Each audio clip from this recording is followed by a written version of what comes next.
వరంగల్ గులాబీ శ్రేణులో రజతోత్సవ సంబరం ప్రారంభమైంది. ఈ నెల 27న ఎల్కతుర్తిలో జరిగే బీఆర్ఎస్ రజతోత్సవ సభకు బీఆర్ఎస్ శ్రేణులు ఎడ్ల బండిలో పయనమయ్యారు. సూర్యాపేట, పాలకుర్తి, రాయపర్తి నుండి వందలాది ఎడ్ల బండ్లో సభకు బయలుదేరారు. ఈ ఎడ్ల బండ్ల యాత్రను మాజీ మంత్రి ఎర్రబెల్లి దయాకర్ రావు ప్రారంభించారు. వీరికి మార్గ మధ్యలో పార్టీ నాయకులు ఘన స్వాగతం పలికారు.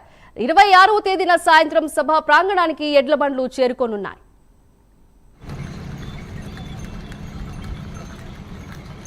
25వ రజతోత్సవ సభకు సూర్యాపేట నియోజకవర్గం నుంచి గుంతకట్ల జగదీశ్రెడ్డి ఆదేశాల మేరకు రైతాంగం బండెనక బండి కట్టి 16 బండ్లు కట్టి అనే నినాదంతో దండమైస సన్నిహిత దేవాలయంలో ఆత్మకృషి గ్రామం దండమైస నిమికల్ గ్రామంలో జెండా ఊపి ప్రారంభించడం జరిగినది. తదుపరి ఫస్ట్ రోజు ఇస్తాలపురం స్టేజి, రెండో రోజు మధ్యరాల, 23 ఉదయం దంతాలపల్లి, 23 సాయంత్రం మహబూబాద్ జిల్లా తొర్రూరు పరిధిలోని ఎర్రబెల్లి దయాకర్ రావు గారు, సత్యవతి రాథోడు ఘనస్వాగతం పలికి బ్రహ్మరథం దీపాలంకరణ చేసి ముందు వరంగల్ బయలుదేరేందుకు భారీ ర్యాలీతోటి ఘనస్వాగతం పలికారు. 25వ రజతోత్సవ సభకు